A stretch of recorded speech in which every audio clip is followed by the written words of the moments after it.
लोकाभिरामं रणरङ्गधीरं राजीवनेत्रं रघुनाथं कारुण्यरूपं करुणाकरं रामचन्द्रं शरणं प्रपद्ये। मनोजवं मारुततुल्यवेगं जितेन्द्रियं बुद्धिमतां वरिष्ठं वातात्मजं वानरयूथमुख्यं श्रीरामदूतं शरणं प्रपद्ये। सियावर रामचंद्र भगवान की जय। उमापति महादेव की जय।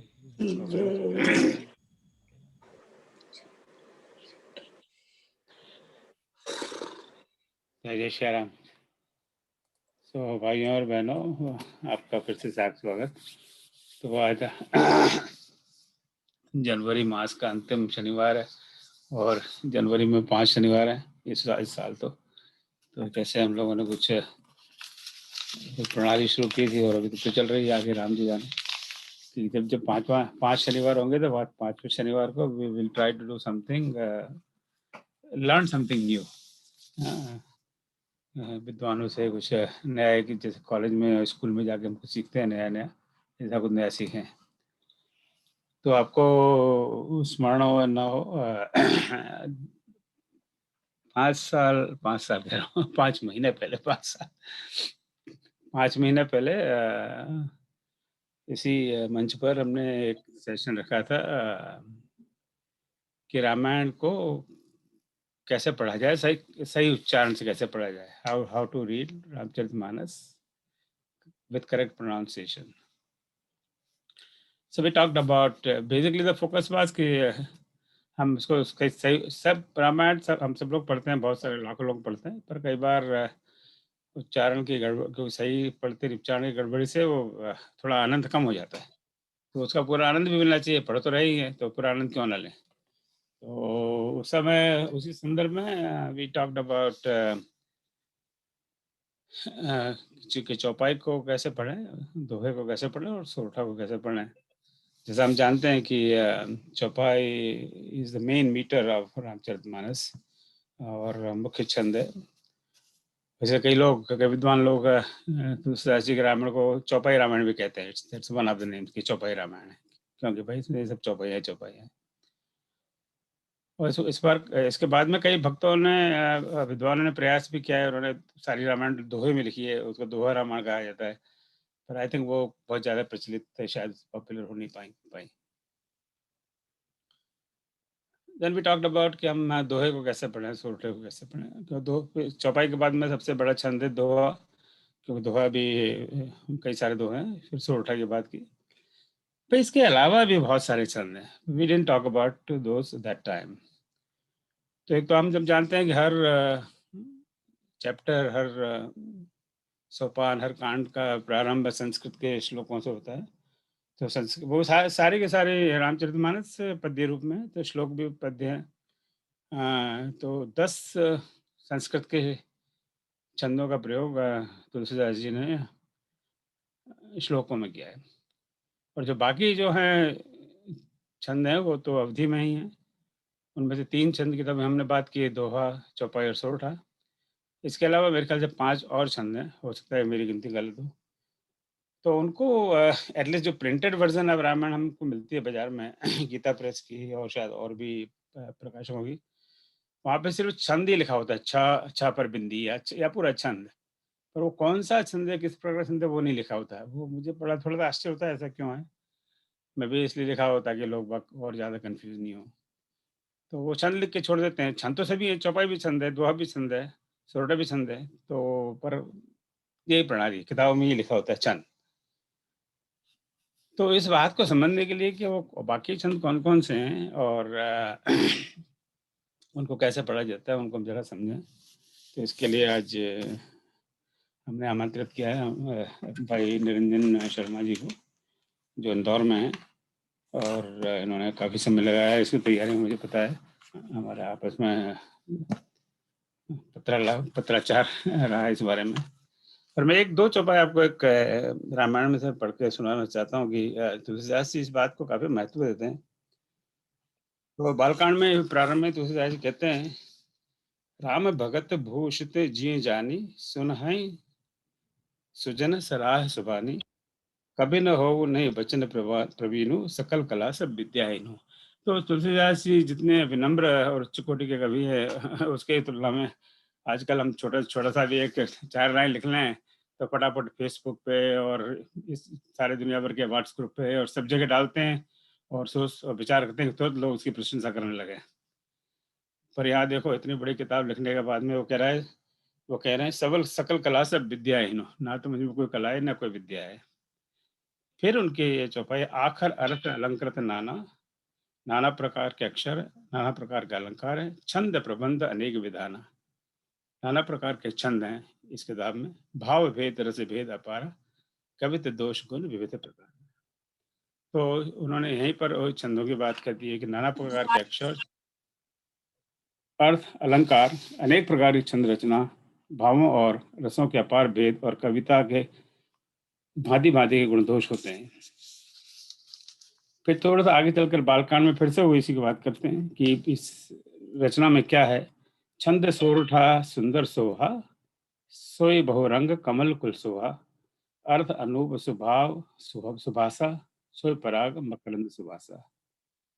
जो सुंदर छंद सोरठे और दोहे हैं वही इसमें बहुरंग कमलों के समूह सुशोभित है। सो छंदों की गोस्वामी जी से हम थोड़ी बात हमें बता देते हैं।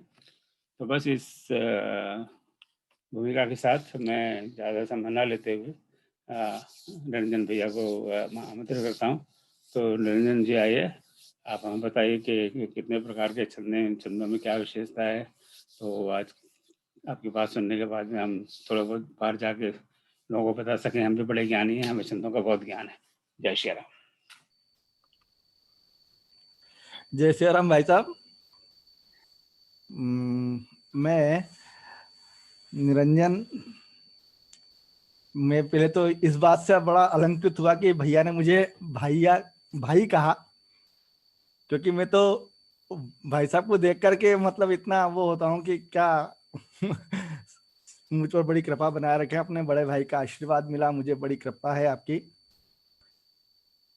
माँ शिप्रा और नर्मदा के मध्य, अथवा यूं कहूं कि महाकालेश्वर और ओंकारेश्वर के मध्य इंदौर नगर से मैं आप सब लोगों के बीच में उपस्थित हूं। निरंजन शर्मा नाम है मेरा। ओम जी का अनुज मैं अभी अभी घोषित हुआ हूं और आप सब लोगों का आशीर्वाद मुझे शुरू से मिलता रहा है। बीच में कुछ समय के लिए कहीं कहीं गायब होता रहता हूं, क्योंकि सांसारिक भी हूं थोड़ा सा मैं, उस सांसारिक अवस्थाओं के वजह से। छंद की जहां तक चर्चा है, भाई साहब ने 29 अगस्त को एक अपनी प्रस्तुति दी थी कि हम रामचरितमानस को किस प्रकार से शुद्ध उच्चारण के साथ पढ़ सकें। वह बहुत हम सब लोगों के लिए प्रेरणादायक रहा और उसके बाद जो मेरे स्वयं के पठन में भी जो अशुद्धियां रहीं उसको मैंने बहुत हद तक शुद्ध करने का प्रयास किया। तो उस चीज को लेकर भाई साहब का आदेश रहा कि छंद पर कोई चर्चा की जाए। मैंने उस विषय में थोड़ा प्रयास किया है। मैं अपनी बात को आगे रखते हुए आप सब लोगों को निवेदन करूंगा कि मेरे द्वारा एक छोटा सा प्रयास है। इस प्रयास में त्रुटियां भी हो सकती हैं, मैं तो बालक हूं आप सबके बीच में, ये तो अनुभव की सफेदी है, बाकी तो मैं बालक हूं। अभी मात्र उम्र क्या 42 वर्ष की अवस्था है मेरी, परंतु उसमें जितना मैं कुछ सीख पाया हूं और कर पाया हूं उसी बात को आगे बढ़ाता हूं। और मैं आपके सामने अपनी बात रखूं इस स्क्रीन के माध्यम से, आप इसके साथ में मेरे साथ यात्रा कीजिएगा छंद की। जहां तक संभव है मैंने कुछ व्यवस्थित कर पाया होगा तो मैं आपके समक्ष इसको रख पाऊंगा। ये जो छंद है उस पर मैंने अपनी बात कही है, क्योंकि मैं कोई विशेषज्ञ तो हूं नहीं, रामचरितमानस का एक स्वतः पाठक हूं। अपने जो व्याकरणिक थोड़ा बहुत ज्ञान प्राप्त हुआ है मुझे अपने गुरु परंपराओं से, उसको लेकर के मैंने सीखा है, चर्चा की है। इसमें विशेष रूप से हम चौपाई, दोहा, सोरठा आदि मानस के जो छंद हैं उस पर कुछ चर्चाएं करेंगे, मात्र हिंदी छंदों पर। और छंद के लिए एक सूत्र हमारे यहाँ पढ़ाया जाता है कि छंदः पादौ तु वेदस्य। छंद वेद के चरण स्वरूप हैं। वेद का सम्यक ज्ञान प्राप्त करने के लिए उसके 6 अंग का वर्णन किया गया है। जैसे व्याकरण को छंद का वेद का मुख कहा गया, शिक्षा को नासिका कहा गया, ज्योतिष को वेद के नेत्र कहे गए और निरुक्त को 2 कान कहे गए।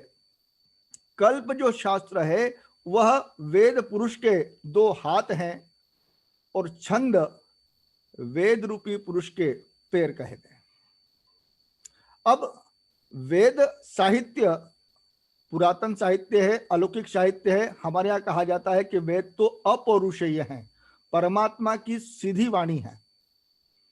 लेकिन लौकिक साहित्य में हम जानते हैं कि आदि कवि हमारे महर्षि वाल्मीकि हुए और वाल्मीकि के बाद ही छंद शास्त्र के जो जनक हैं ऋषि पिंगल, मुनि पिंगल, उनका जन्म कहा गया है।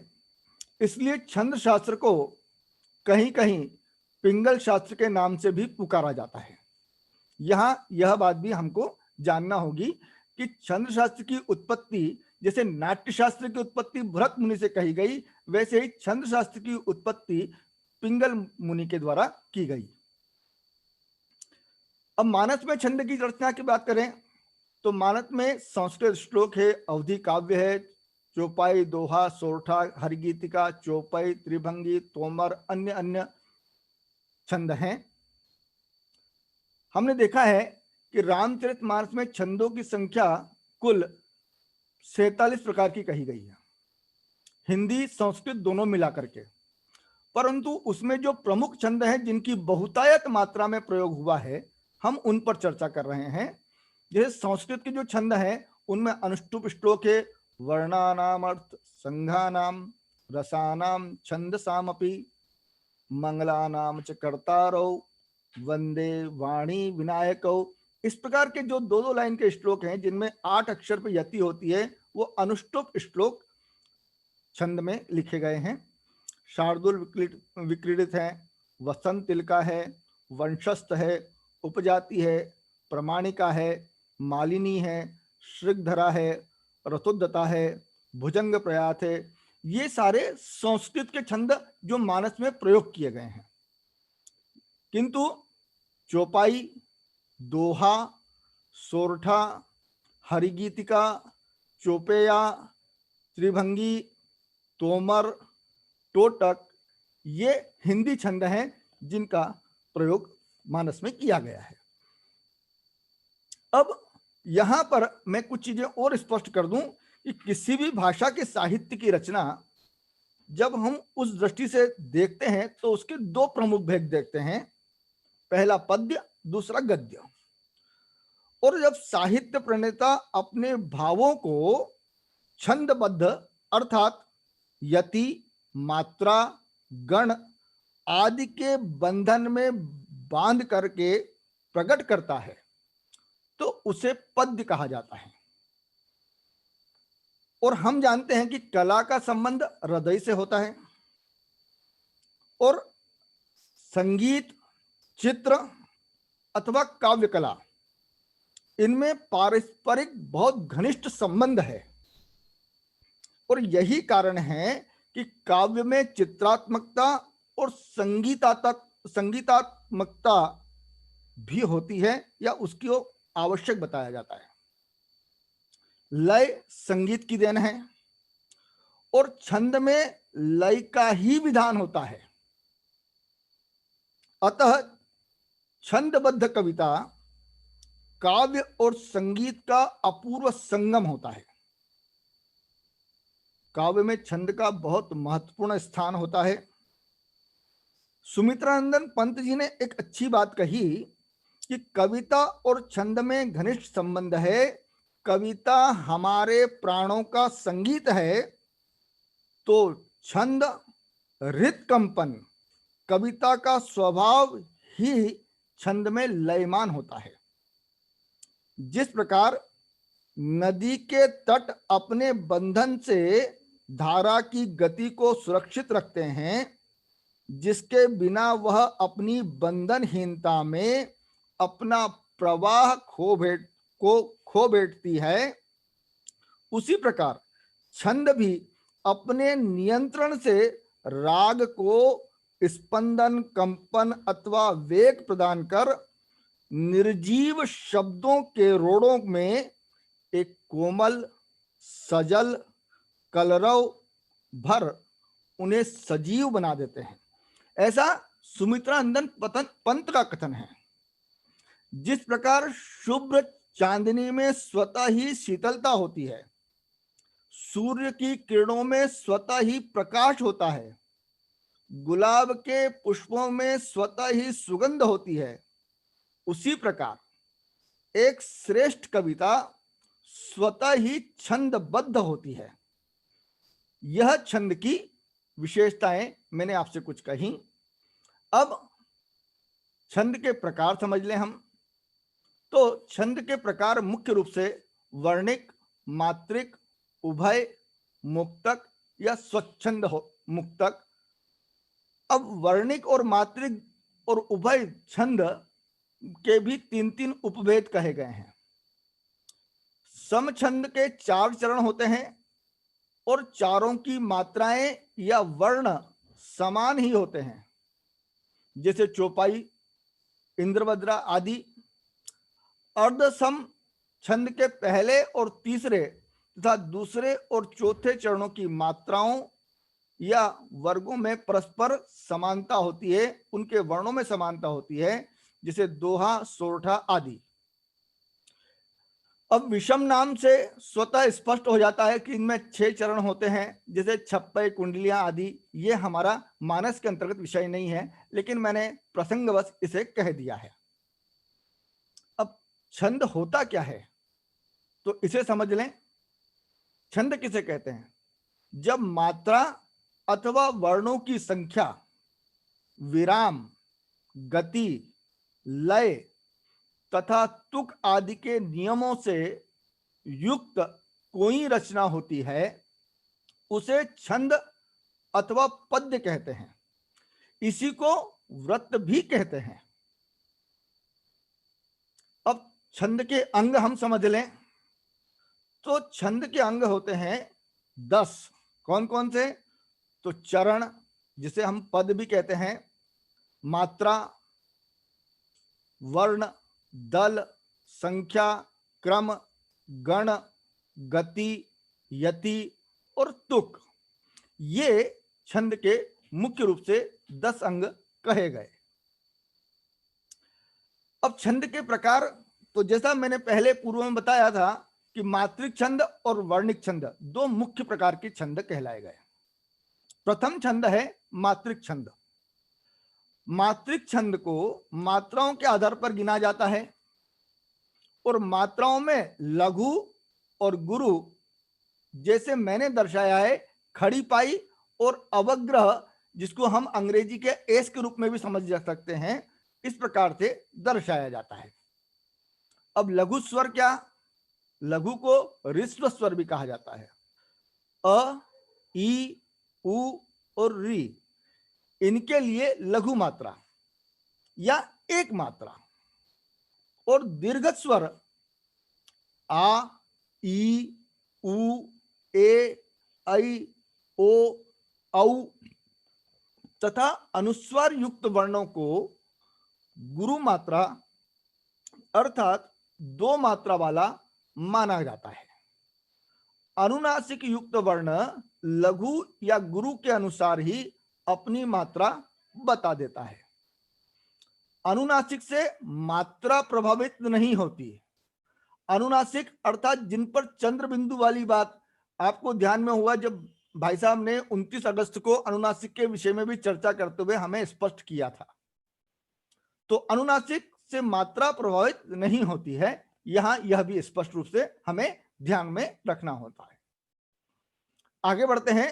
हिंदी में स्वर व मात्रा की गणना अ और आ, ये भाई साहब ने बहुत स्पष्ट रूप से हमको समझाया था कि रम, राम, रमा और रामा, खड़ी पाई दोनों की क्योंकि लघु है, रा दीर्घ है, म फिर लघु है।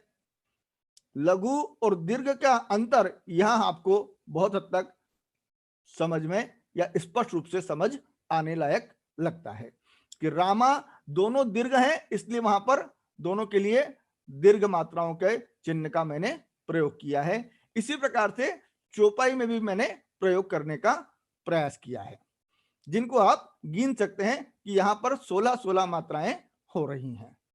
आगे बढ़ते हैं और इसको समझते हैं कि ई और ई में भी इसी प्रकार की स्थिति बनती है। हरि दोनों लघु हैं, हर दोनों लघु रहेंगे, हरी ह लघु है, री दीर्घ है, हारी दोनों दीर्घ हैं और हारी में हा दीर्घ है और री चूंकि लघु है इसलिए लघु मात्रा का चिन्ह का प्रयोग किया गया है। और बहुत हमारी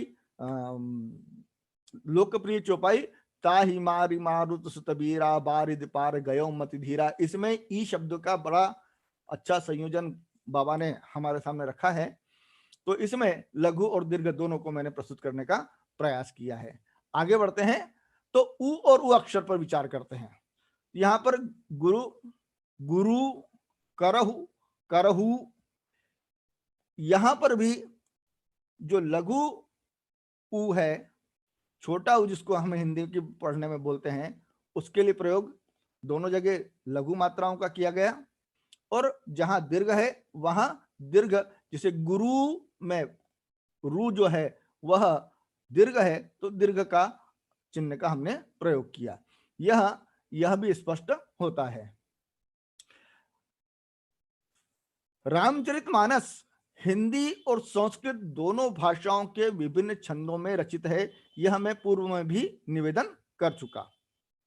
इस बार हम मानस में प्रयुक्त हिंदी छंदों पर चर्चा करने के लिए यहां एकत्रित हैं और मुझे आदेश भी इस प्रकार का प्राप्त हुआ था।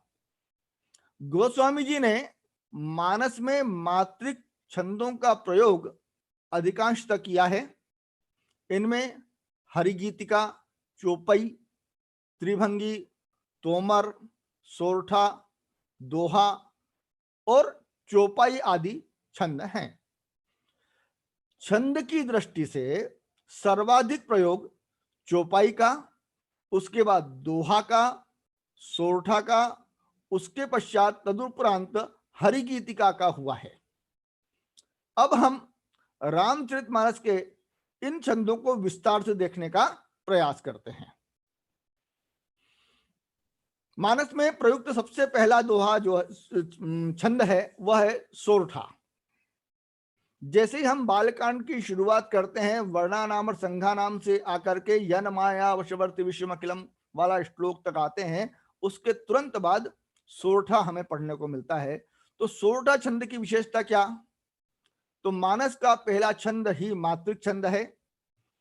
इसमें 4 चरणों में क्रमशः 11 और 13 मात्राएं मिलती हैं।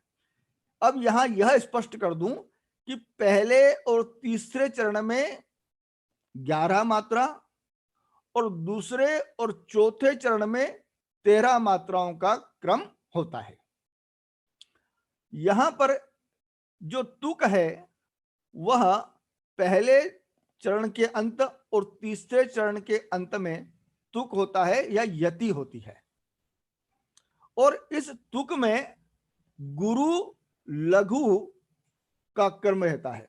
किसी भी सोरठे को आप देखेंगे तो सोरठे में जो पहला और तीसरा चरण है उस चरण का जो अंतिम शब्द है, उस शब्द में पहली चीज तुक होगी, दूसरी चीज वहां पर गुरु और लघु का क्रम होगा।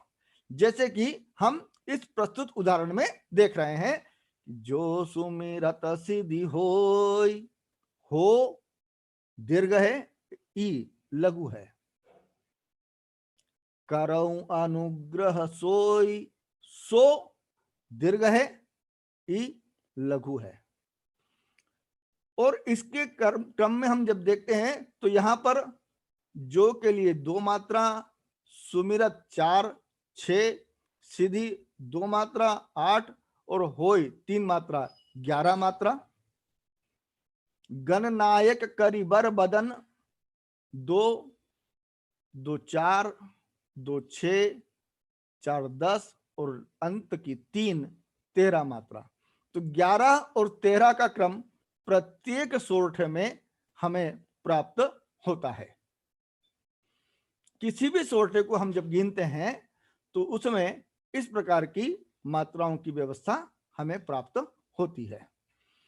रामचरितमानस के मंगलाचरण में यह प्रयुक्त जितने भी दोहे हैं उनमें आप किसी को भी ले लें, मानस में कुल मिलाकर ऐसा मैंने पढ़ा है कि 87 दो सोरठों का प्रयोग हुआ है।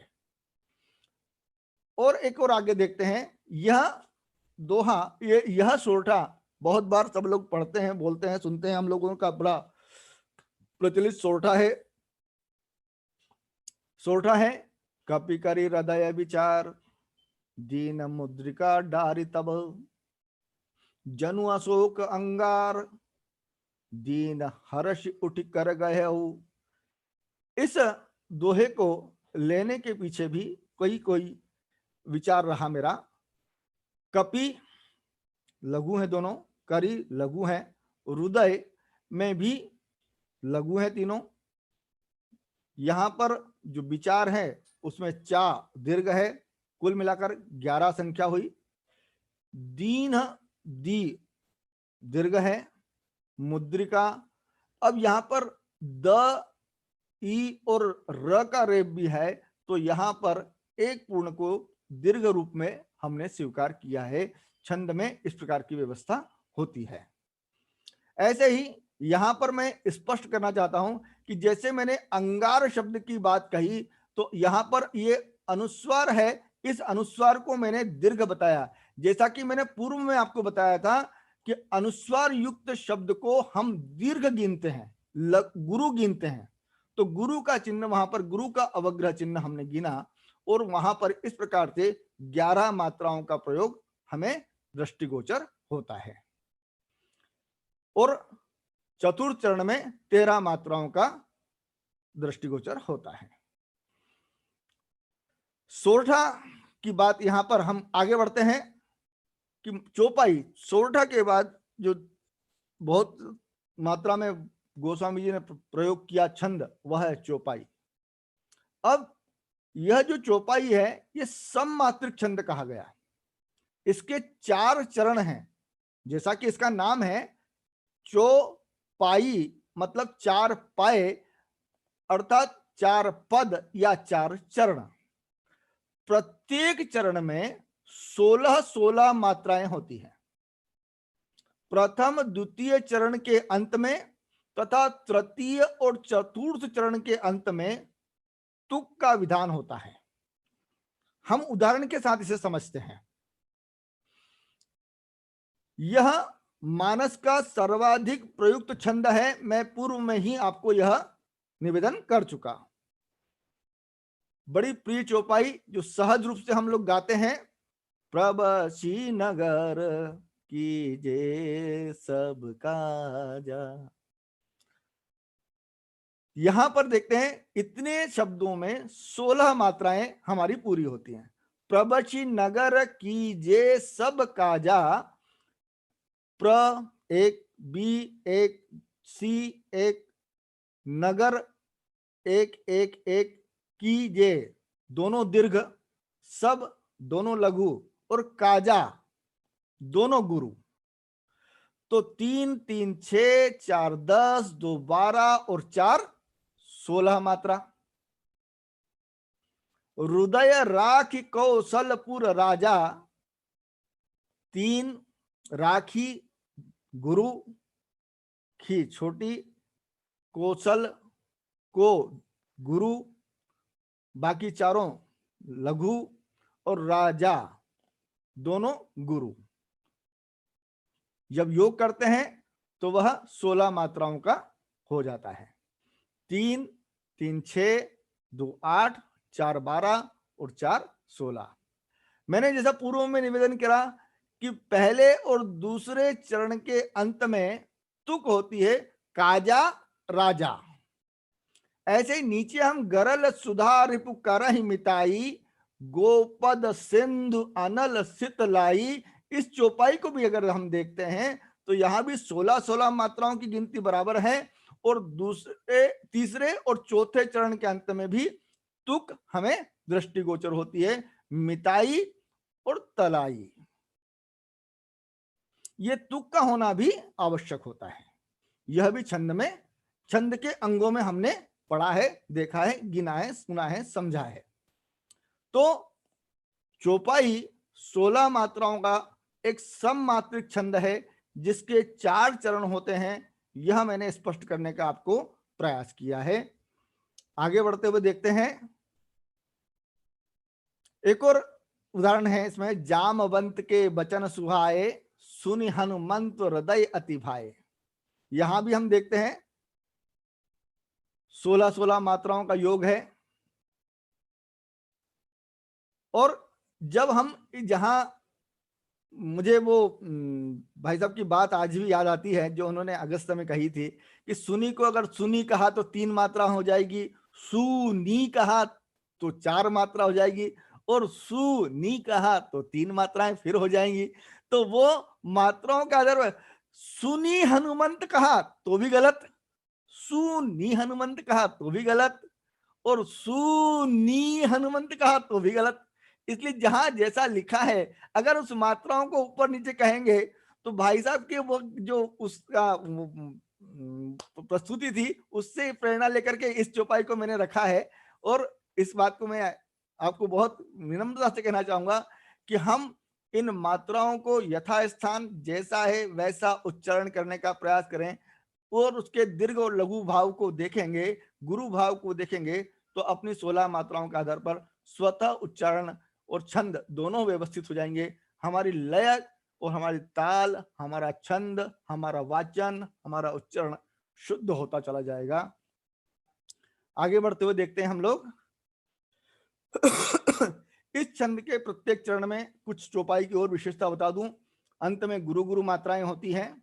मानस में करीब करीब लगभग जो मुझे गुरु ज्ञान से और गूगल ज्ञान से प्रस्तुत या प्राप्त हुआ है वह यह कि 9388 के लगभग चौपाइयां हैं, जिनकी उपमा इस अर्धाली में स्वयं बाबा ने दी है। मानस सरोवर में उन्होंने इस पंक्ति को लिखते हुए लिखा है कि पुरैन सगन चारु चौपाई, और जुगति मंजू मन सीप सुहाई।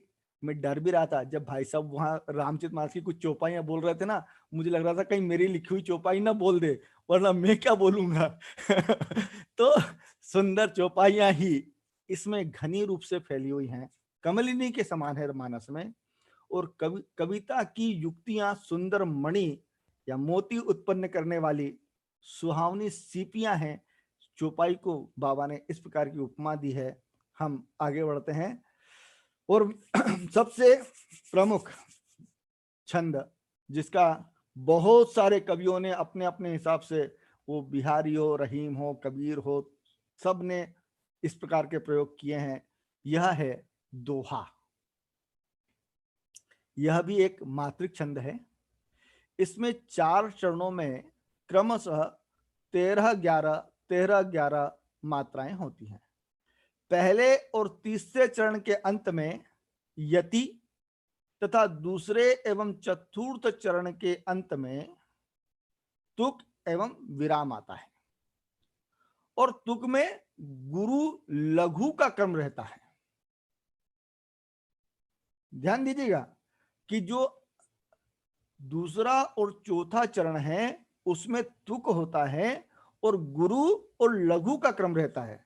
जैसे प्रसिद्ध दोहा, श्री गुरु चरण सरोज रज निज मनु मुकुरु सुधारी बरनऊ रघुवर बिमल जसु जो दायक फलचारी।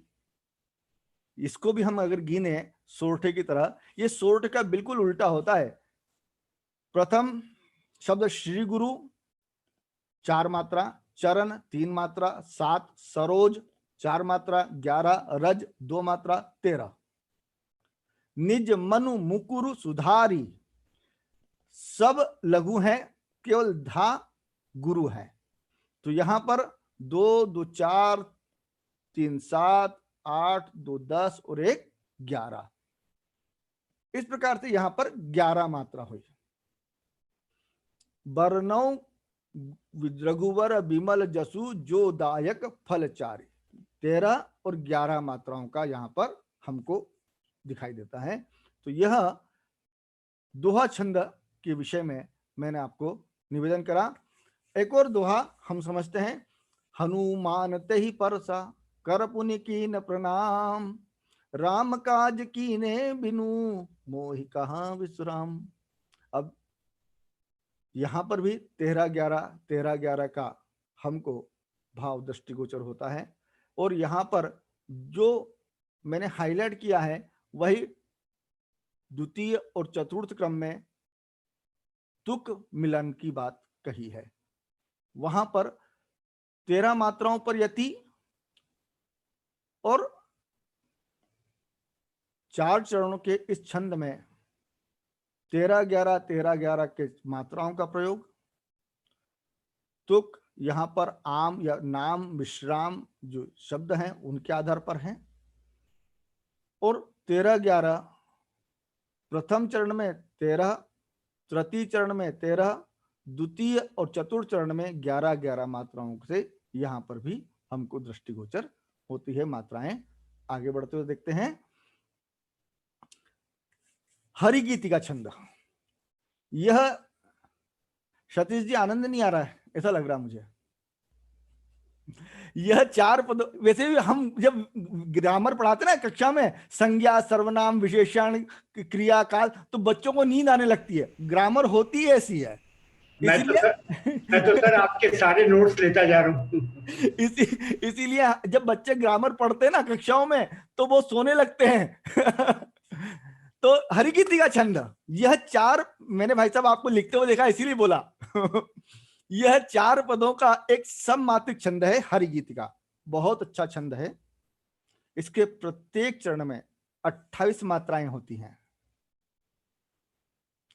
तथा यहां पर एक चीज कहूं कि 16-12 मात्राओं पर यति होती है। कहीं कहीं कभी कभी 14-14 मात्राओं पर भी यति दृष्टिगोचर हुई है। और मानस में ही ऐसा हुआ है कि 14-14 मात्रा पर भी यति है और 16-12 पर होती है। यह तो छंद का नियम है, लेकिन मात्राओं में इस प्रकार की व्यवस्थाएं होती हैं कि 16 और 12 मात्राओं पर यति होती है। अब इस छंद के हम उदाहरण देखते हैं कि हरिगीति का छंद को मैंने कह तो दिया कि 4 पदों का सममात्रिक छंद है, इसमें 28 मात्राएं होती है। यहां भी समझ में आए, उदाहरण से हम समझते हैं कौन सा छंद हरिगीति का है। तो हरिगीति का छंद के बारे में एक विशेष छंद मुझे जो बहुत पसंद है उसके लिए मैं कहूं तो उसके लिए मैं बाद में बात करता हूं। पहले तो मैंने जो उदाहरण पहले लिखा था वो बता दूं। बहुत प्रसिद्ध उदाहरण, चिक्करहि दिग्गज ढोल मही गिरि लोल सागर खर भरे मन हरस सब गंधर्व सुर मुनि नाग किन्नर दुख टरे। इस छंद को जब हम देखते हैं तो वह छंद है हरिगीतिका। और हरिगीतिका छंद में 16-12 मात्राओं की बात। चिक्करहि दिग्गज डोल मही गिरी, यहां पर आकर के यति हुई, ये 16 मात्राएं हुई। हम जब गिनते हैं तो 2 और 3 5, 4 9, 3 12, 2 14 और 2 16। और हम बोलते भी हैं तो इसी प्रकार से बोलते हैं चिक करहि दिग्गज डोल मही गिरी, गिरी पाकर यति कर दी हमने, लोल सागर खर भरे। अगर कहीं हम इधर का उधर कर दें, चिक करहि दिग्गज डोल मही गिरी लोल सागर खर भरे, तो हमारी लय बिगड़ जाएगी जब हम बोलेंगे तब, क्योंकि हमने मात्राओं को उधर उधर करने का वो किया। हम किसी भी हरिगीति का छंद को लें, अगर 16-12 मात्राओं या 14-14 मात्राओं के अलावा कहीं और यति या विराम लिया तो वह लय विकृत हो जाएगी। मन हर्ष सब गंधर्व सुर मुनि नाग किन्नर दुख टरे, कट कटहि मर कट बिकट भट्ट बहु, कोटि कोटिन धावहि, जय राम प्रबल प्रताप कौशल नाथ गुण गण गावहि।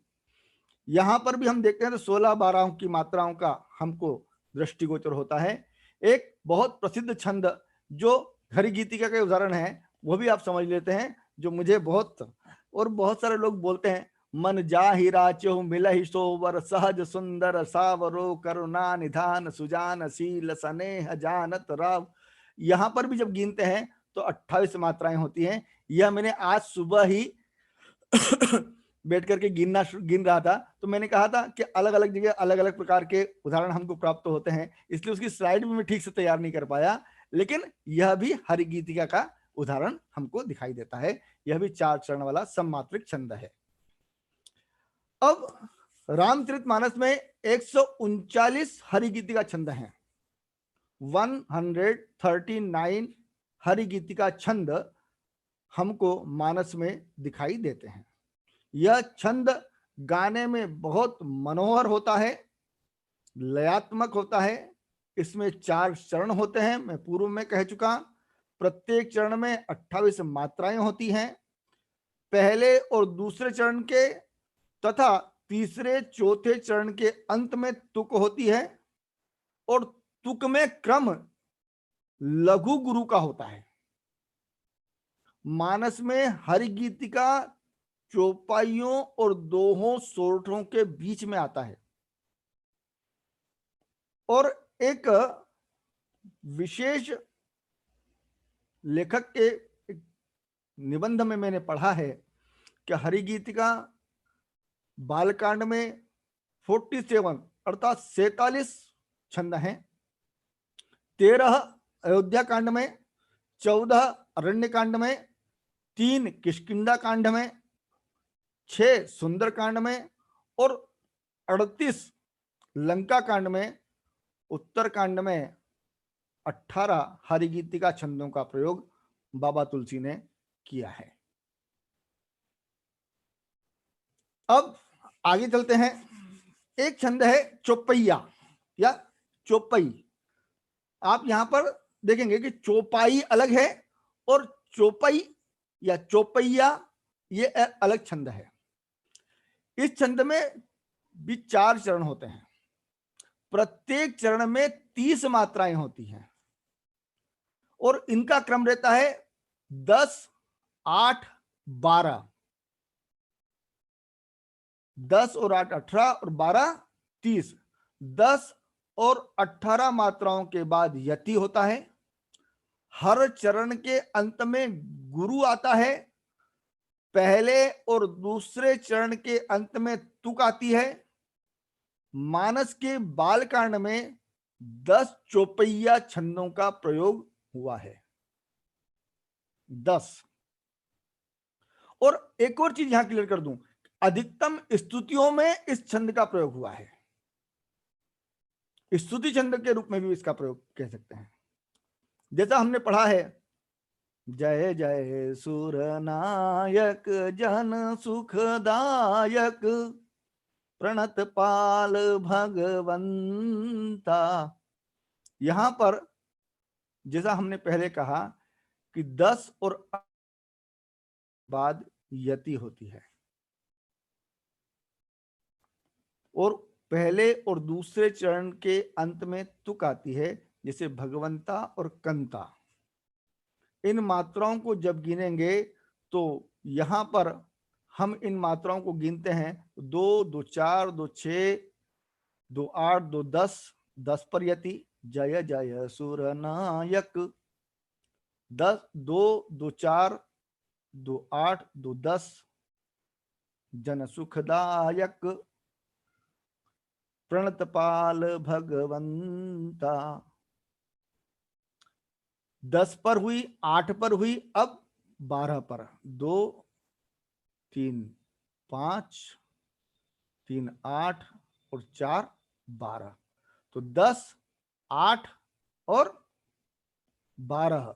यहां पर 10, यहां जन सुखदायक 8 और प्रणत पाल भगवंता 12। इस प्रकार से 30 मात्राओं का यहां पर मिलन है और उनका जोड़ 30 होता है, जो चौपैया छंद का उदाहरण है। इसके 4 चरण होते हैं और चारों चरण के में 30-30 मात्राएं होती हैं, जिनका 10 8 12 का सम रहता है। मानस में 10 चौपैया छंदों का प्रयोग हुआ है और इसके पहले और दूसरे चरण के अंत में तुक होती है। अगला छंद है त्रिभंगी छंद। रामचरितमानस में त्रिभंगी छंद बालकांड में अहल्योद्धार के समय में आया है और इस प्रकरण में 4 त्रिभंगी छंदों का प्रयोग हुआ है। त्रिभंगी एक चरण में 32 मात्राएं होती हैं। इस चरण में, इस छंद में, इसमें चरण के मध्य में भी तुक होता है और अंत में भी तुक होती है। मध्य में भी तुक होती है और अंत में भी तुक होती है। प्रथम एवं द्वितीय चरणों में और तृतीय और चतुर्थ चरणों में तुक होती है। हर चरण का अंतिम वर्ण गुरु होता है। हर चरण का जो अंतिम वर्ण होता है वह गुरु होता है। अब इसके बारे में हम समझते हैं। तो 32 मात्राएं पहले मैंने कहा।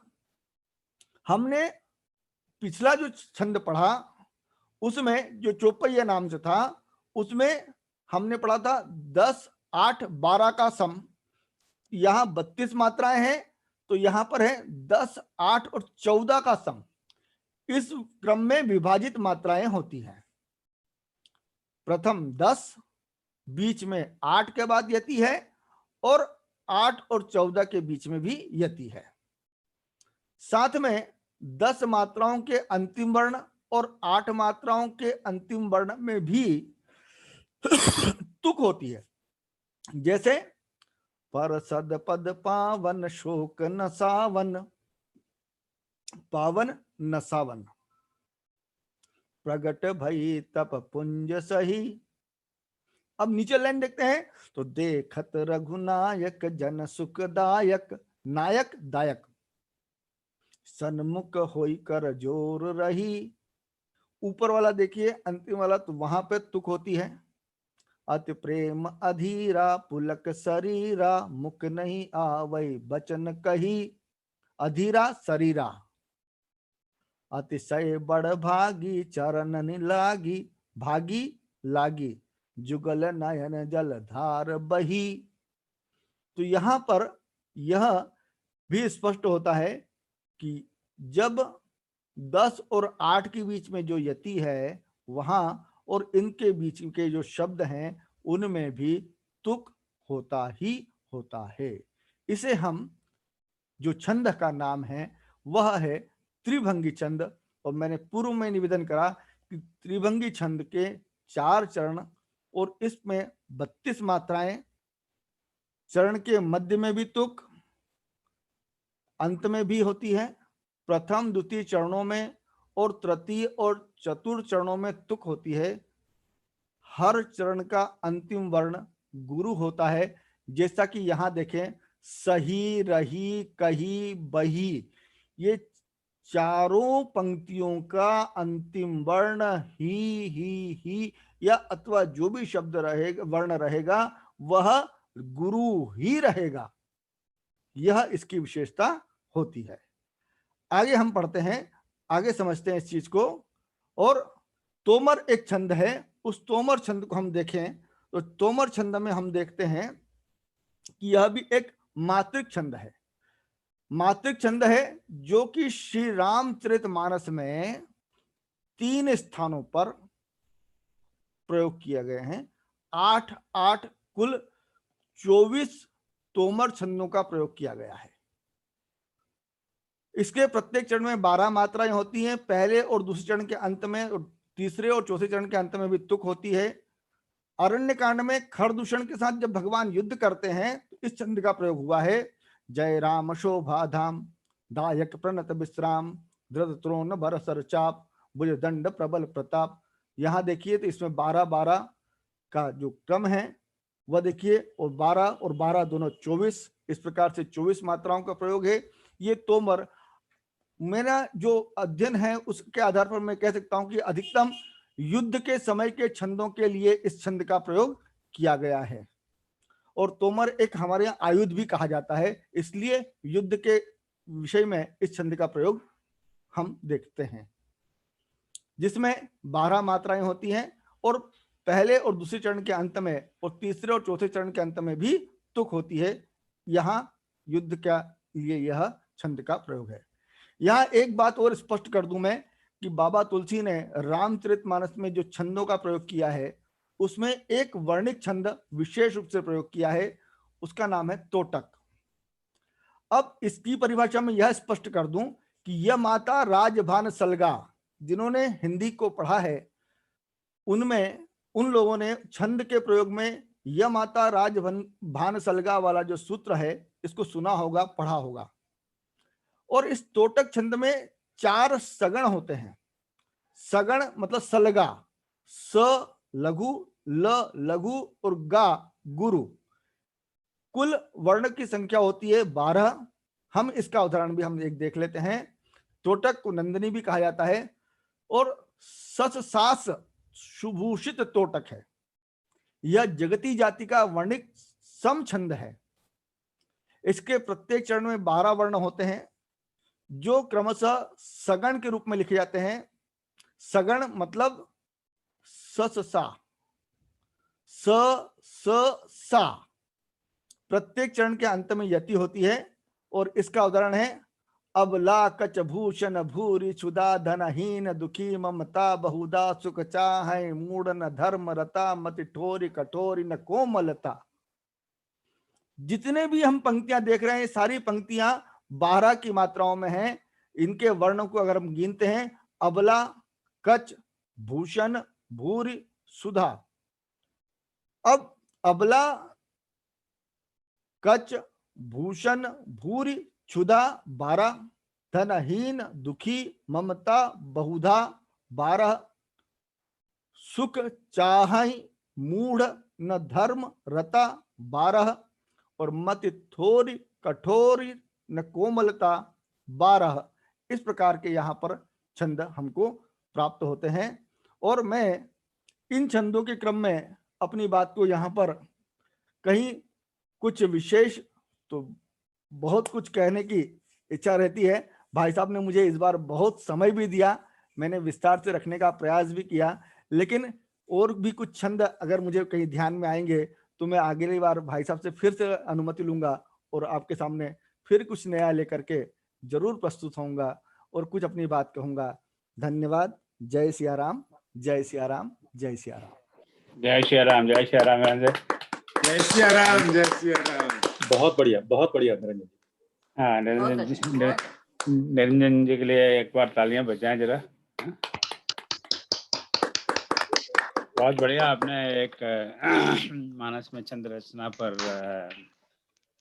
अंग्रेजी में क्या कहते हैं, प्राइमर, हमें प्राइमर दे दिया तो अंदाज लगा कि क्या क्या छंद है। तो पहले इन्हीं के वक्तव्य के हैं, व्याख्यान के हैं, लेक्चर के हैं, जो भी कहें उस पर थोड़ी चर्चा कर लें। तो आपका कोई प्रश्न है? एक थोड़ा सा मेरे ख्याल से मुझे लगता है कि जो छंदों की संख्या की बात की थी जो 47 का नंबर आपने दिया था निरंजन जी, तो छंद तो 18 ही हैं, 10 छंद हैं और 18 प्रकार के छंद हैं। 10 प्रकार के छंद श्लोक में हैं और 8 प्रकार के छंद अवधि के हैं और हिंदी के हैं। जरा 8 प्रकार के छंद की आपने बात की, जो आपने नंबर 47 कहा था, वो 47 टोटल श्लोक के छंद हैं। जी भाई साहब। श्लोक में जितने भी छंद हैं उनका टोटल 47 है।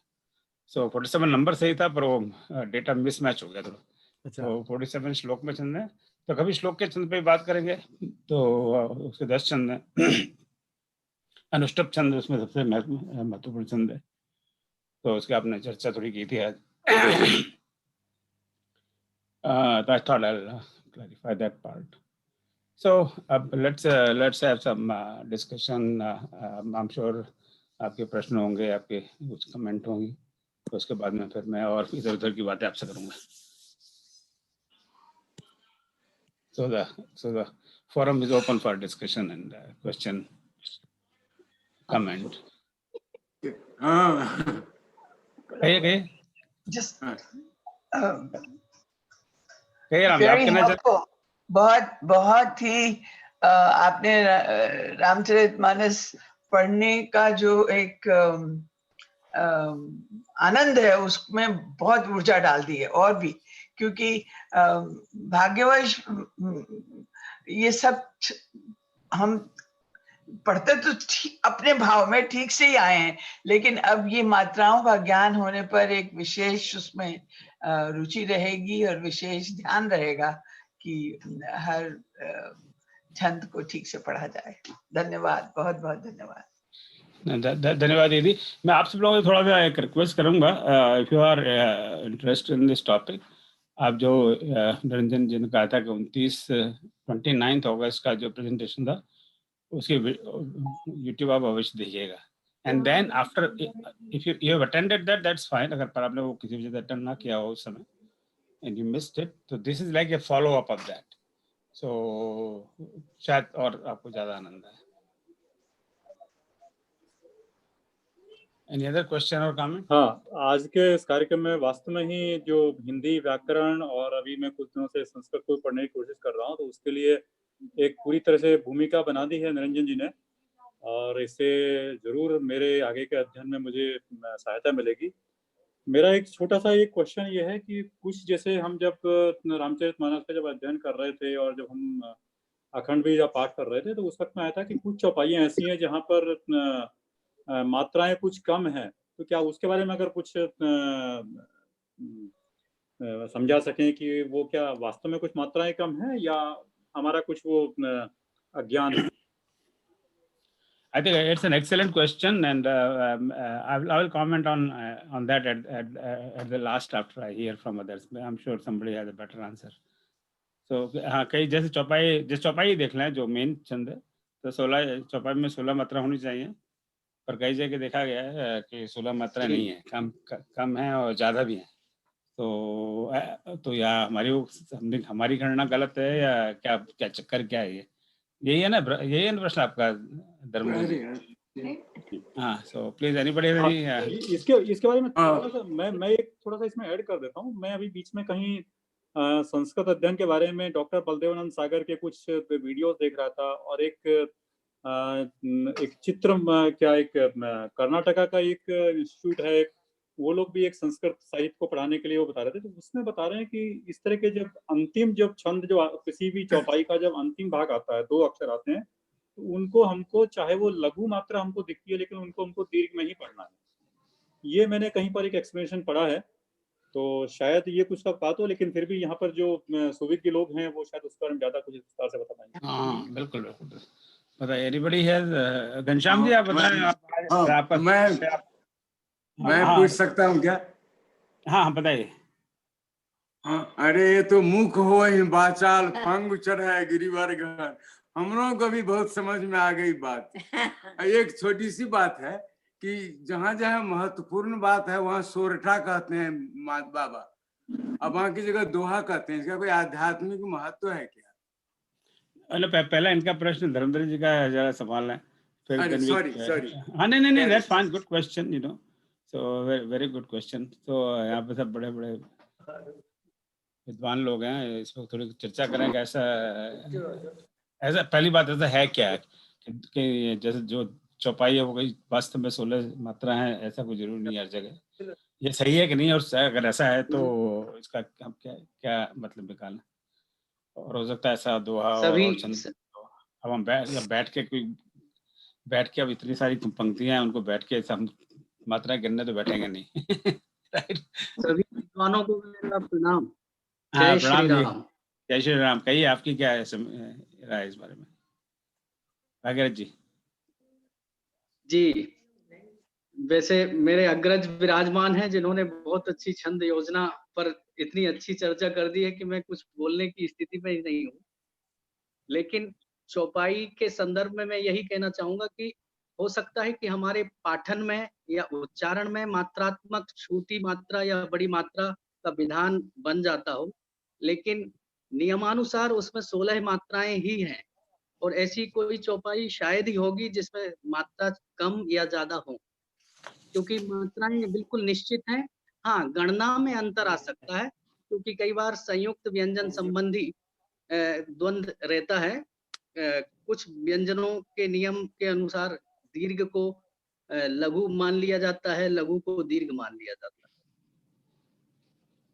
जी, बाकी यहाँ एक से बढ़कर एक सभी उद्भट और अनुभवी विद्वान बैठे हुए हैं, इनके आगे तो मैं कुछ भी नहीं हूँ अभी।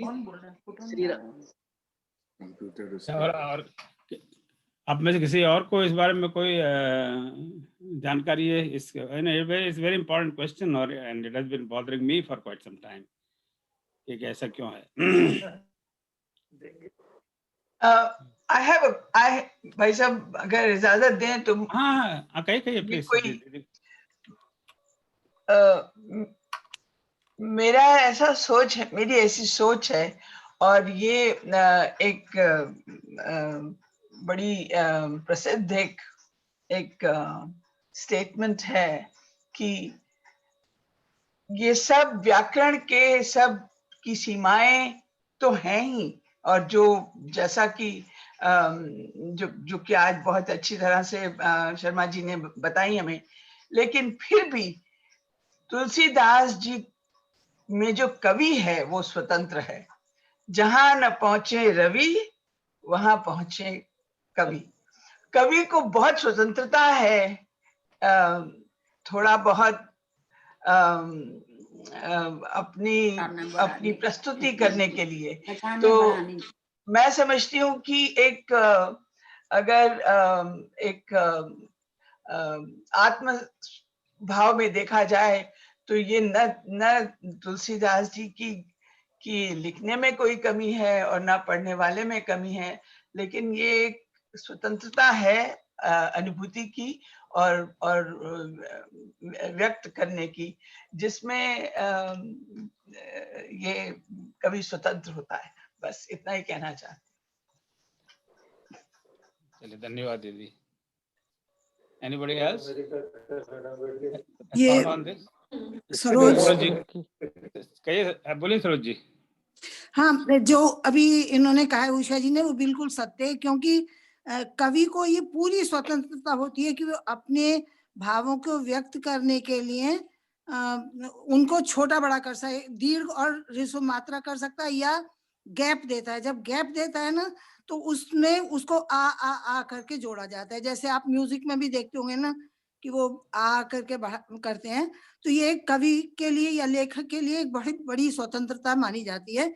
और ठीक बोला इन्होंने कि जहां न पहुंचे रवि वहां कवि, क्योंकि कवि तो पता नहीं कहाँ से अंदर से निकाल लाता है। जैसे कि हमने सूरदास वगैरह के में देखा है कि वो अंधे थे फिर भी रंगों का संयोजन और सब उन्होंने इतना अच्छा किया था। तो इसलिए ये तो कवि को स्वतंत्रता दी जाती है कि वो अपनी बात कहने के लिए किसी भी प्रकार से प्रकट करे उसे।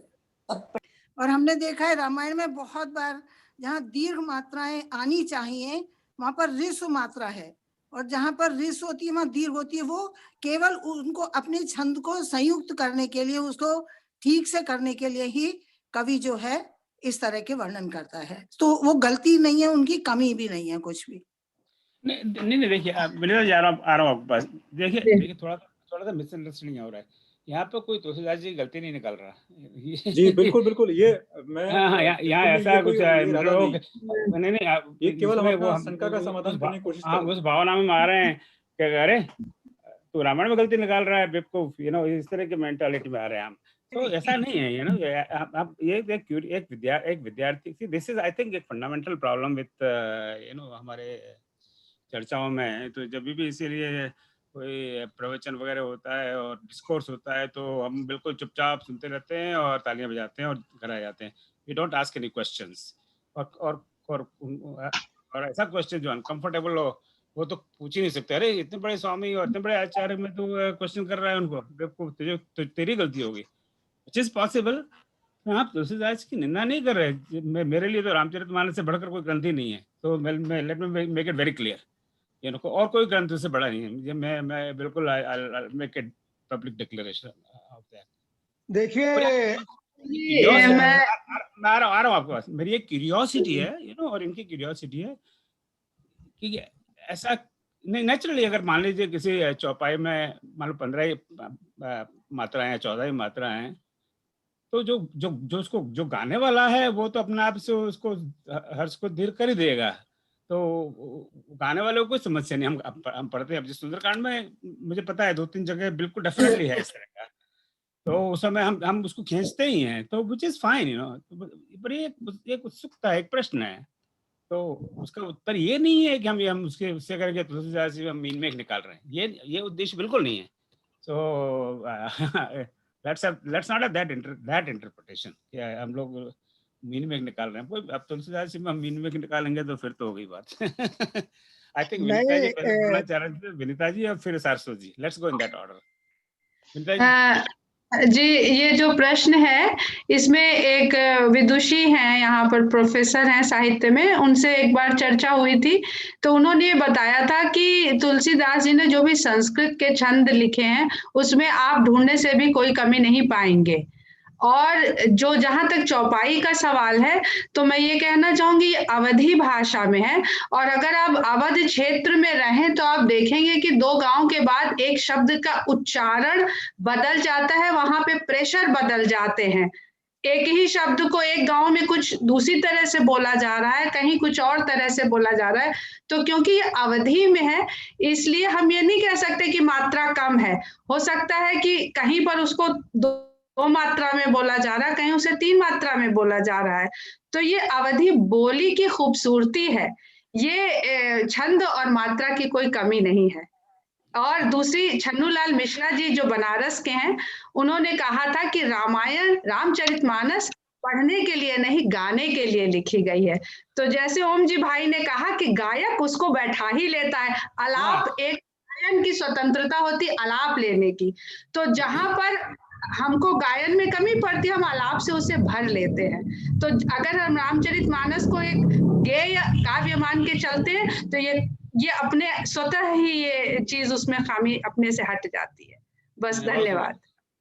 सरस्वती जब आप अपनी बात की। नहीं जी, अभी जो बहन जी ने बताया वो बिल्कुल सही कहा है कि ये तो व्याकरण का ये है कि जो मात्राएं और वो सब ये जो पीएचडी करते हैं रामायण पे या जो व्याकरण की इसके लिए उसमें ज्यादा जाते हैं वो शायद इसमें ज्यादा ये कर सकते हैं।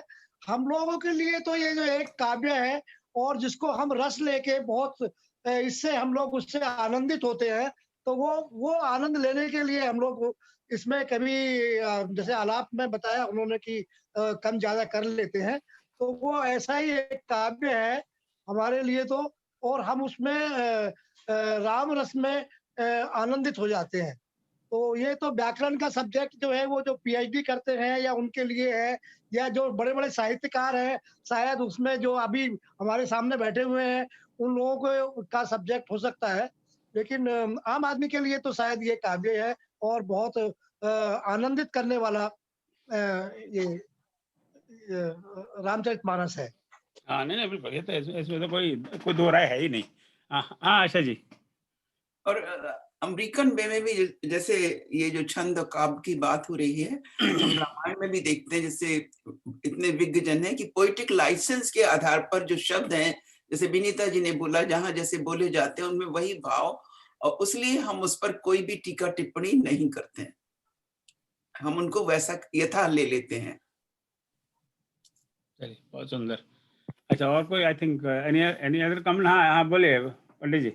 हरे कृष्णा। सभी राम भक्तों को मेरा प्रणाम, सभी राम भक्तों को मेरा प्रणाम। मैं 2 या 3 सामान्य बातें कहूंगा। सामान्य बात यह है कि एक बार हिंदी का सम्मेलन हो रहा था लखनऊ में, जिसमें गांधी जी आए थे उद्घाटन करने के लिए। तो गांधी जी ने कहा कि हिंदी एक भाषा है जो विकसित हो रही है, अन्य भाषाओं की तुलना में हिंदी उतनी विकसित भाषा नहीं है। अन्य भाषाओं से उनका तात्पर्य था गुजराती, तमिल आदि। तो निराला जी, सूर्यकांत त्रिपाठी निराला जी भी उस सभा में थे। निराला जी ने कहा गांधी जी से, गांधी जी क्या आपने रामचरितमानस पढ़ी है? क्या आपने तुलसीदास जी का नाम सुना है? गांधी जी ने कहा हाँ सुना है, लेकिन रामचरितमानस पढ़ी नहीं है मैंने।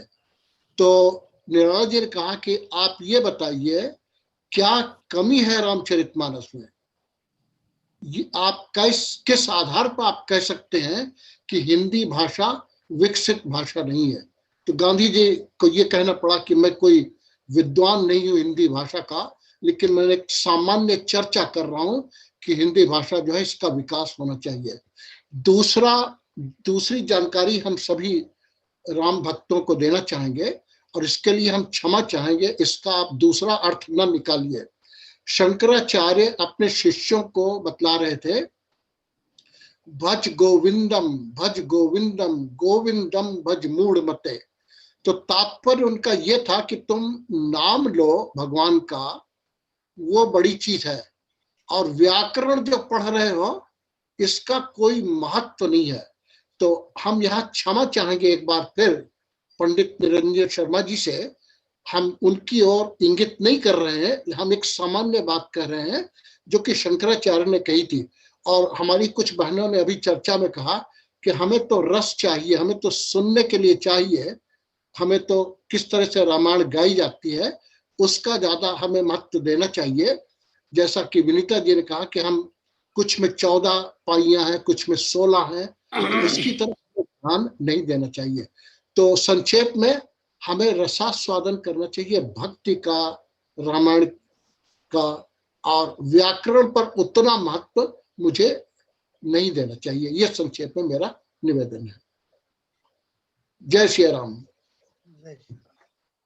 जय श्री राम। बहुत बहुत धन्यवाद विशेष, थैंक यू वेरी मच। या नहीं, इसमें कोई दो राय नहीं है जो आपने कहा, और आई थिंक ना तो हम आपस में इसमें कोई मतभेद है। तो वेरी नाइस। और एनी अदर क्वेश्चन और कमेंट ऑन टुडेज प्रेजेंटेशन? चलो, और कोई क्वेश्चन कमेंट नहीं है तो चाहता हूँ। हाँ जी, मैं सॉरी कौन? हाँ मैं जी बोलिए। हाँ आप चित्रंजन जी आप बोल रहे हैं? जी आदरणीय हाँ बोलिए प्लीज। आदरणीय गुप्ता जी को प्रणाम करता हूँ। सभी राम भक्तों को मंच पर जो उपस्थित है उनको प्रणाम करता हूँ। आज जो चर्चा का विषय है बड़ा ही सुंदर चर्चा का विषय हो रहा है। आदरणीय मिश्रा जी ने भी जो बात कही एकदम सत्य है। राम नाम की ऐसी धारा जो डूबे सो उतर ही पारा। तो इस धारा में जो भाव प्रधान धारा है इसमें हम लोग डूब जाते हैं और इसमें हम लोग ध्यान रखते हैं ये भाव का, परंतु भाव प्रधान है, इसको हम लोग जीवन में उतारने का प्रयास करते हैं। विनीता मिश्रा जी ने जो बात कही कि अलग अलग जो क्षेत्र हैं, अलग अलग जगह पर अवधि की रूपरेखा बदलती है, तो इस कारण ये मात्राओं का परिवर्तन होता है। ये एकदम सर्वदा सत्य है। और ये रामायण जो है गाने की ज्यादा भाव प्रधान चीज है, ना कि मात्राओं पर इस पर समीक्षा करना आवश्यक है, परंतु अधिक इसको विवादास्पद स्थितियां न उत्पन्न हो ऐसा प्रयास करना चाहिए। बहुत सुंदर, बहुत बहुत धन्यवाद। तो चलिए अब इस विषय को यहीं विराम देते हैं। अब चलो आगे बढ़ते हैं। अब अभी कुछ 10-12 मिनट रह गए, तो मैं थोड़ा आगे कार्यक्रम के बारे में आपको जरा बता दूँ। मैं मेरे ख्याल से स्क्रीन शेयर करता हूँ तो ज़्यादा अच्छा रहेगा। लेट मी सी। हाँ, तो जैसे आपको बता रहा हूँ कि अभी जो ये रामचरित.org अपने जो वेबसाइट 1-2 बार मैं बता चुका हूँ, अभी 1-2 बार और बताऊंगा जब तक हम लोगों की आदत नहीं पड़ जाए। तो इसमें जो भी आने वाली एक्टिविटीज़ हैं उसकी इन्फॉर्मेशन रहेगी। तो कभी आपको हमारा व्हाट्सएप मैसेज ना मिले, और मिले तो कहीं इधर उधर हो जाए या डिलीट हो जाए गलती से, या ईमेल ना मिले, तो यहाँ पर आपको सारी जानकारी मिल जाएगी। तो जैसे ये फोर्थकमिंग इवेंट्स 30 जनवरी आज के इवेंट है, और इसी लिंक पर और ज़्यादा इन्फॉर्मेशन जैसे जो कार्ड था that you should be able to see. अब अगले सप्ताह अब फरवरी शुरू हो जाएगा। सो फरवरी के फर्स्ट हर महीने के first Saturday we have a special invited guest. तो इस बार हमारे अपने डॉक्टर विनय शर्मा हैं जो यहाँ बैठे हुए हैं और सभा में आते हैं, IIT के प्रोफेसर हैं, IIT रुड़की के। तो होए सोई जो राम रच राखा इस विषय पर वार्ता करेंगे। तो आप सब भविष्य बता रहे हैं, तो अब इस पे अगर आप लिंक करेंगे तो नेक्स्ट वीक का जाएगा। हालांकि हम आपको next Friday we will WhatsApp this thing to you, पर अगर हम भूल जाएं या मेरा गोल ये है कि धीमे धीमे हम ये आपको मेल करना तो बंद कर दें, ताकि सब चीज़ यहाँ फिर मेल की क्या जरूरत है। वैसे ही आजकल व्हाट्सएप पे सुबह जो मैं व्हाट्सएप देखता हूँ तो पता लगा 145 मैसेज है। अब 145 मैसेज पढ़ने की भाई मेरी तो शक्ति है नहीं, तो जितने काम होते हैं अच्छा। उसके बाद में 13 और 20 फरवरी को मानस में मेरा मनपसंद हुआ इस पर चर्चा है। तो ये 13 तारीख में 5 मित्र बात करेंगे और 20 तारीख को भी इसमें हो गई, चलो उसको मैं अभी नहीं बता रहा। फिर अंत में अंतिम सैटरडे को वी विल हैव जो हमने शुरू किया है कि कई वाल्मीकि रामायण और तुलसीदास रामायण, रामचरितमानस के अलावा भी कई सारे रामायण, तो उनके बारे में भी थोड़ा सीखें। सो पिछले दिनों में हमने कंबन रामायण के बारे में सुना था। वेरी वेरी नाइस प्रेजेंटेशन, उसका आप यूट्यूब भविष्य देखें, one of the best presentations. तो हमारी यहीं ह्यूस्टन में रहती हैं श्रीमती राधा परशुराम जी ने, तमिल भाषी हैं स्वयं, और उन्होंने कंबन राम बहुत अच्छी बात की थी। तो अंतिम सैटरडे को फरवरी में तो श्रीमती वीना मोहन जी वो अभी इस समय जुड़ी हुई हैं हमसे।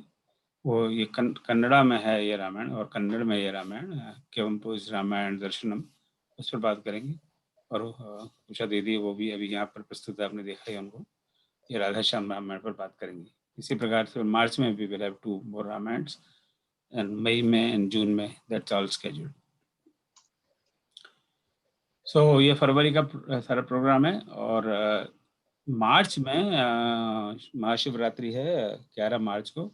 तो मार्च के सारे कार्यक्रम we will try to focus on Bhagwan Shiv ji पर। तो शिव जी और रामायण से संबंधित लेके, तो उसके keynote speaker will be on first Saturday 6 March, Shri Ram Laxman Gupta ji. That information will post later on. और उसके बाद में बाकी तो Saturday again we will have talks on Ram Ramayan and Shiv ji पर आधारित।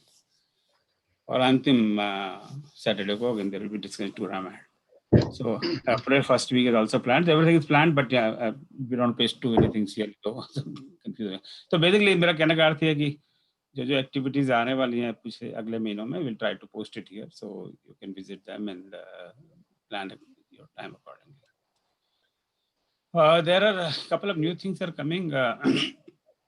जैसे आपको कई मित्रों को पता होगा, 2-3 साल पहले हमने एक मैगजीन शुरू की थी राम क्वेस्ट अंग्रेजी में, और उसके बाद में एक हिंदी एडिशन में ट्राई किया था लास्ट ईयर 2019 में, पर for many reasons you know we just could not continue that momentum. You know मेरा अपना ही दोष है, तो इसके लिए मैं क्षमा चाहता हूँ। अब बड़ी हिम्मत करके फिर से we will get it started again. So we will publish 3 issues a year, bilingual Hindi and English. आप में से कई मित्रों से इस बारे में बात की, उनकी सलाह ली। तो इसके लिए किस तरह अपने आर्टिकल भेजने हैं, we will post that information. अभी लिंक नहीं है क्योंकि I haven't had enough time to put it together. So whole idea is to publish short articles in simple language on Bhagwan Ram, Ramayana और से related. It could be in English और Hindi. So, but article should have something new. You know, अब जो stories हम लोग जानते हैं, सब लोग जानते हैं, उसी को लिख देने से तो कोई बात बनेगी नहीं। So all that information will be coming up here. So मन यह है कि पहला इशू मार्च में या रामनवमी के आसपास, उससे थोड़ा पहले it should come. So I think I need to work on it. I'll post that information here. Within a week, I think I should be able to do that.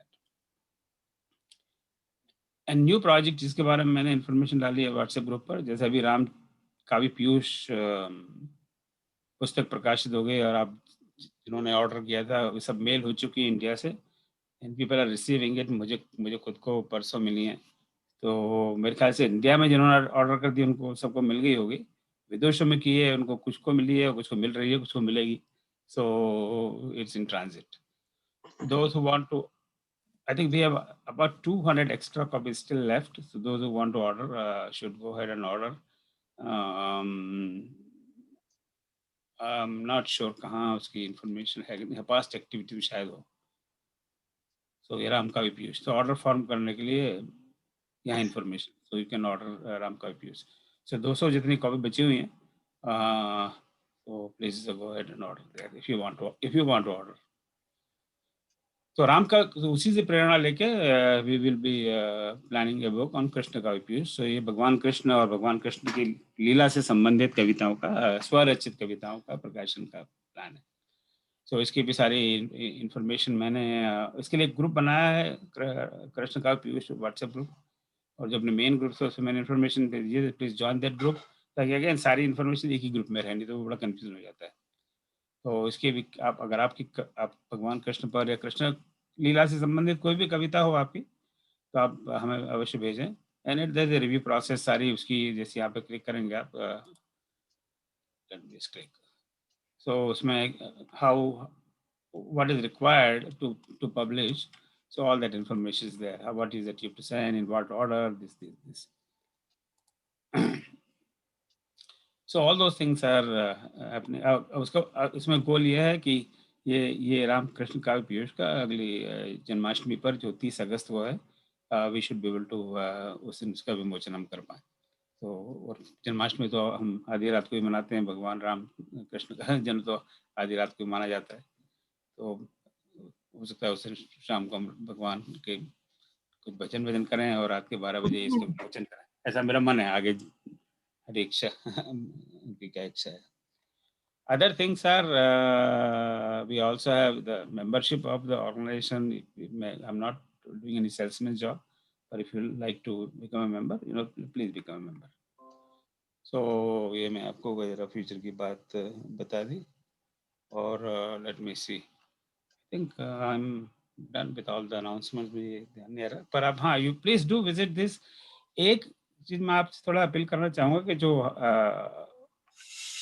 YouTube channel है, YouTube link है, उसको आप लोग, मुझे तो इस बारे में बहुत ज्ञान है नहीं, पर मुझे बताया गया कि if you more people subscribe to it and more people watch it, then YouTube does send us some money. तो मैं तो बनिया आदमी हूँ, मैं तो सुनकर बड़ा प्रसन्न हो गया, अगर पैसा आएगा. So if that happens, then we'll definitely use all that money for the purpose of these activities, Ram ji की कृपा से भगवान ने हमें बहुत कुछ दिया है, तो we don't really need. So please subscribe to channel and उसमें क्या होता है सब्सक्राइब और वो घंटी दबाओ, क्या कहते हैं लोग, I don't understand that language. तो आप YouTube चैनल ना किया हो सब्सक्राइब तो करिए, और वो कर लिया हो तो अपने परिवार वालों से करवाइए. और वैसे भी हमें प्रचार करना चाहिए. अगर आपको लगता हो ये ठीक है, अगर आपको लगता है कि नहीं ठीक नहीं है, फालतू लोगों का टाइम वेस्ट होता है, तो प्लीज डोंट डू इट. मैं कभी भी आपको कोई भी अनएथिकल काम करने के लिए I will never tell you. So if you think it's a good thing to do, अगर हमें लगता है कि हमारी संस्कृति का हमें थोड़ा प्रचार करना चाहिए, तो हम कर ही सकते हैं. हम 4 लोगों को कह सकते हैं, मोटिवेट कर सकते हैं कि आप यूट्यूब चैनल पर सब्सक्राइब करिए, इसको देखिए. So that can be useful. So these are comments I have. Any question on this website? अभी भी डेवलपमेंटल फेज में है. जैसे पुरानी जितनी भी सारी यूट्यूब है, they all will be uploaded here. So जैसे ये वाल्मीकि रामायण का क्लास चल रहा है, तो इसकी इन्होंने मेरे ख्याल से सारी की सारी यूट्यूब एक ही लिंक में डाल दी है. पहले क्या था कि वो ढूंढना मुश्किल हो जाता था. तो वाल्मीकि रामायण की जितनी भी अब तक क्लास हैं, you can see them here, जो हमारे प्रोफेसर पढ़ा रहे हैं वहाँ से. इस तरह तुलसी सुंदरकांड क्लास की, सो उन्होंने अभी डाली नहीं है, then he will also put all the videos here. So अभी भी इट्स डेवलपमेंटल फेज, एज मेरे ख्याल से, और अगले 1-2 सप्ताह में this will be complete website with all the information.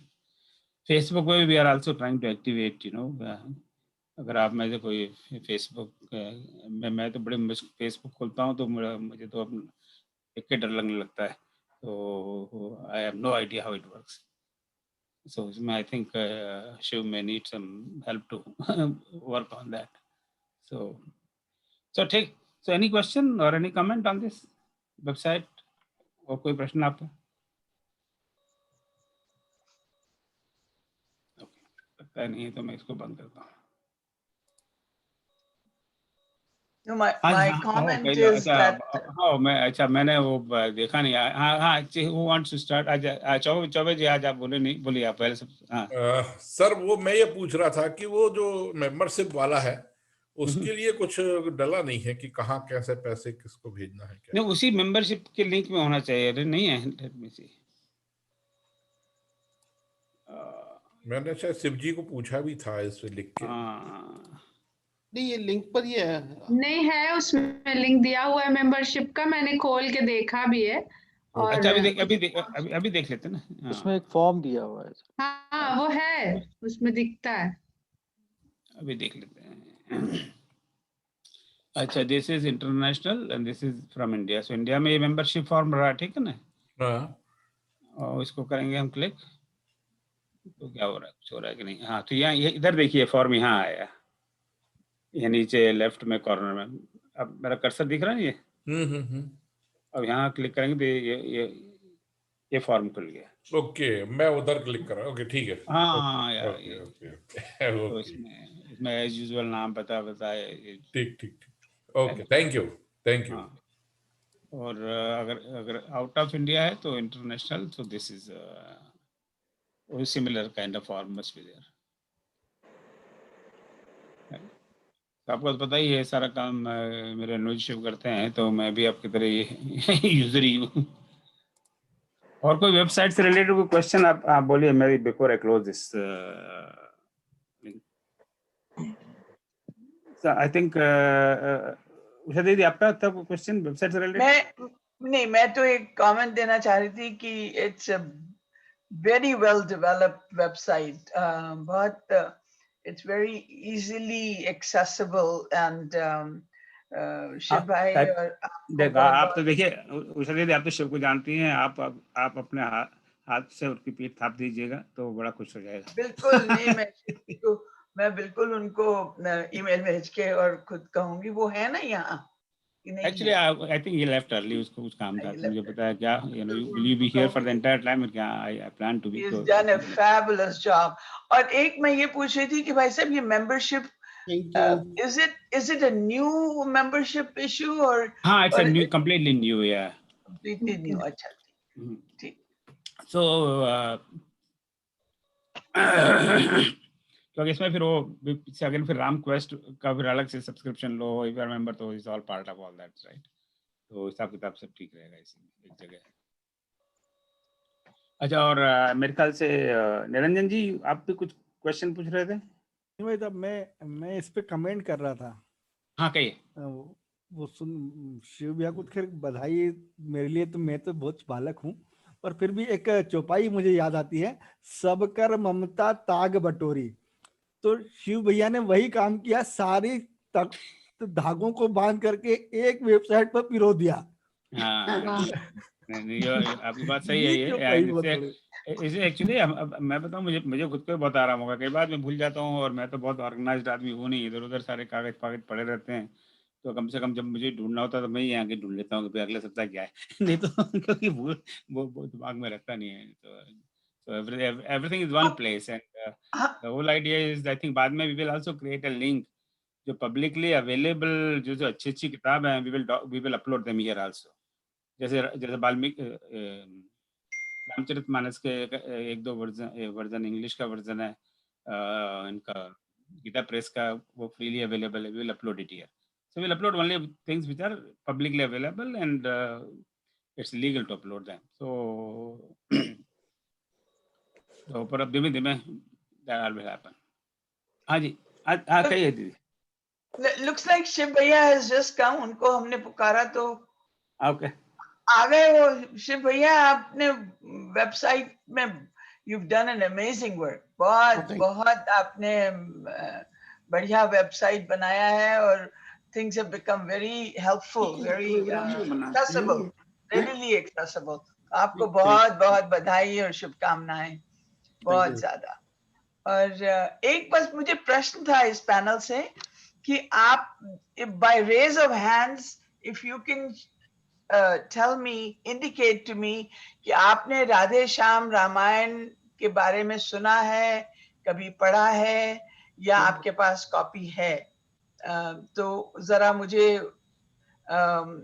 Just by raise of hands. Usha ji, मैं बरेली की हूँ, राधे श्याम रामायण बरेली की ही है, बरेली के ही है वो राधे श्याम कथावाचक। हाँ, एक्सक्यूज मी, हम लोगों ने देखा, पढ़ा हुआ है। मैंने पढ़ा हुआ, मेरे पास है भी, क्योंकि मैं बरेली कॉलेज में पढ़ाती थी, तो हमारे बरेली के ही हैं वो, उनका पूरा पढ़ा है। जी। डॉक्टर करुणा पांडे आप बरेली की हैं? मैं हूँ तो नैनीताल के लिए, बरेली कॉलेज में थी मैं। अच्छा, बरेली कॉलेज में थी। Nice meeting you. I am from Bareilly also. मैंने बरेली में साहू गोपीनाथ पढ़ाया। आई टॉट इन बरेली के डिपार्टमेंट में। उषा जी इसलिए पूछ रही है कि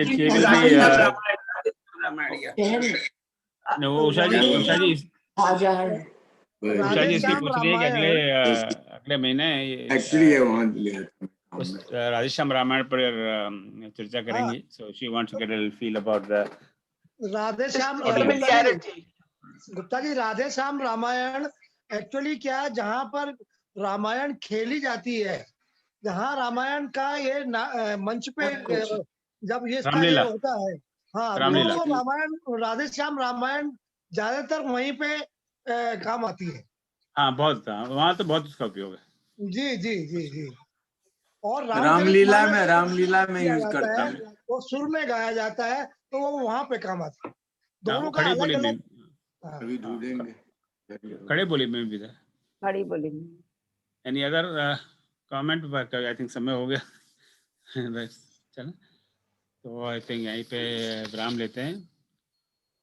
ओम सर्वेषां स्वस्तिर्भवतु, सर्वेषां शांतिर्भवतु, सर्वेषां पूर्णं भवतु, सर्वेषां मंगलं भवतु, सर्वे भवन्तु सुखिनः, सर्वे सन्तु निरामयाः, सर्वे भद्राणि पश्यन्तु, मा कश्चित् दुःखभाग् भवेत्। ओम असतो मा सद्गमय, तमसो मा ज्योतिर्गमय, मृत्योर्मां मृतगमय। ओम शांति शांति। प्रणाम।